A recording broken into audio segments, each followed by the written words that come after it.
Okay, now that we've covered the classics, let's move on to the PS2 collection. You know, there's a reason why the PS2 is still the best-selling console of all time. Because when you have such a variety of games to choose from, like, I think it still has the largest library of games available. There's just so much to choose from. You can get so much.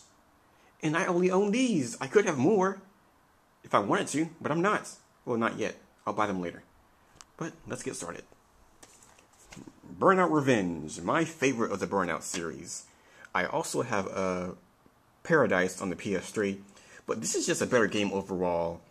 It's just so crazy, intense. It's just Battle Racing Ignited. Pretty much sums it up. And, this one still had the crash mode. It's got, Revenge, Traffic Attack. I love Traffic Attack. You can just run down cars on the ongoing traffic. You just get points for just destroying everything. It's such a good stress reliever, too. It's just, just mindless violence. That's what makes a good game. It's just so ridiculous, pointless, and over the top. And, since it's an EA game from, 2005, it has all those same licensed songs that you already heard in every other game from EA during that time period, so you know what to expect from that soundtrack. Yep. Burnout Revenge. And next in this crappy used GameStop box we have... yeah. Metal Gear Solid 3 Subsistence. Or, as it says here, Gear Solid 3 Subsistence. I like Snake Eater. This is a good game. It's the only... Well, no, I also own the first Metal Gear Solid and this one. It's the only ones I have. I like this one. I want to get the HD collection because I want to see this in HD because as good as this game is, it's got some crazy frame rate issues in here. But, I can't look at the box. It's fun. It's, pretty tough. I like the whole camouflage thing. But people don't seem to like the whole camouflage, having to change your camo every now and then, but I'd rather change my camo every now and then than constantly wear the same octo camo and have to see Snake's butt all the time. Seriously, man, that game's way so much butt viewing in MGS4. So it's disgusting. This is good. And also, since it's the first, words. It's chronologically the first game in the series, so, what better way to start off than with the original? So, yeah, MGS3. It's a good game. I recommend it. And also in a crappy GameStop box is Beautiful Joe 2. Crazy, side-scrolling platforming beat-em-up action that I have yet to finish. I should do a playthrough with this game. This is a good game. It's pretty tough at times, mostly because I either don't know how to beat a boss because it's either something so easy that it goes over my head or a platforming challenge that I just can't figure out because I'm stupid. But it's still fun. I miss you, Clover Studios. You may be Platinum Games now, but I miss that Clover feel. Clover feel. And in another GameStop box, we have Need for Speed Hot Pursuit 2.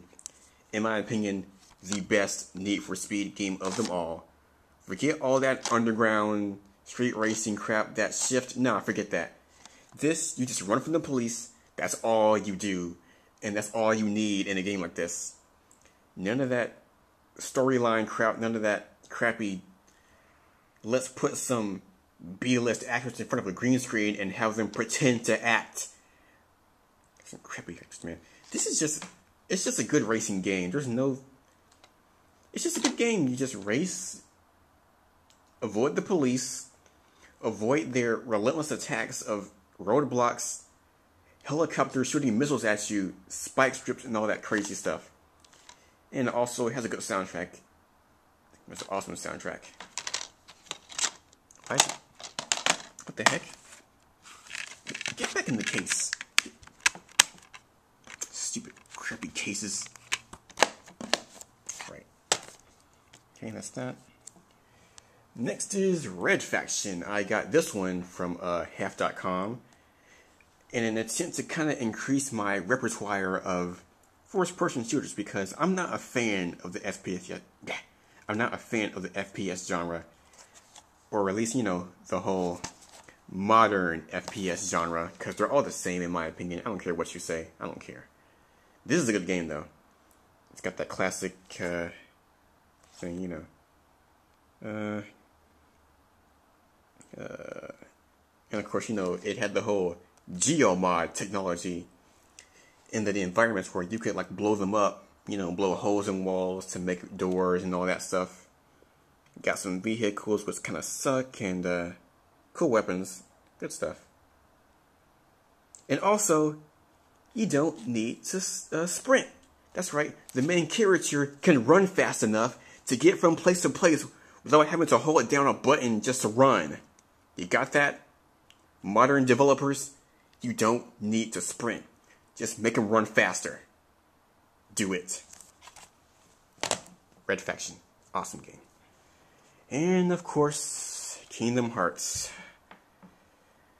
Kingdom Hearts, why does your franchise suck so much?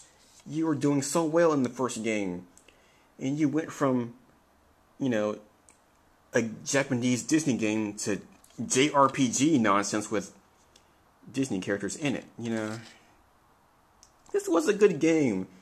It wasn't perfect, but its imperfections make it, you know, challenging. You have to overcome it. You can't have everything, you know, on a silver platter. You can't just have everything work your way all the time. It's not perfect, but that's what makes it good, because it's not perfect. And it had good storyline. It was basic. You just had to fight the Heartless, save your friends. That was it.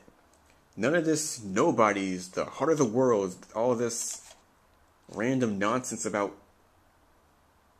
stuff. You don't have to play every spin-off to understand the storyline, because this was all you needed, just the game, the main storyline. And you know, Dream Drop Distance marks the 10th anniversary of the series. 10 years and still no KH3. What the heck, Square? Get on it. Ratchet and Clank, up your arsenal. Puns, dirty puns. You got your dirty Insomniac. This was probably my favorite. No, yeah, my favorite of the Ratchet and Clank games on the PS2. Mostly because it was just, I don't know, it just had the best storyline. It was kind of crazy. It's ridiculous. Good weapons too. It had online, but I can't play because I don't have the network adapters, so I can't play online. But hopefully, if they ever, you know, make a Ratchet and Clank collection in the future, it'll have online multiplayer. That would be nice. I like it. It's good. I kind of regret selling Deadlocked, okay? I don't care what the haters say. Deadlocked was a good game, okay? It was kind of frustrating, but if a game isn't frustrating, if it's too easy, then what's the point, you know? I'm gonna take a break because my throat is dry. Excuse me.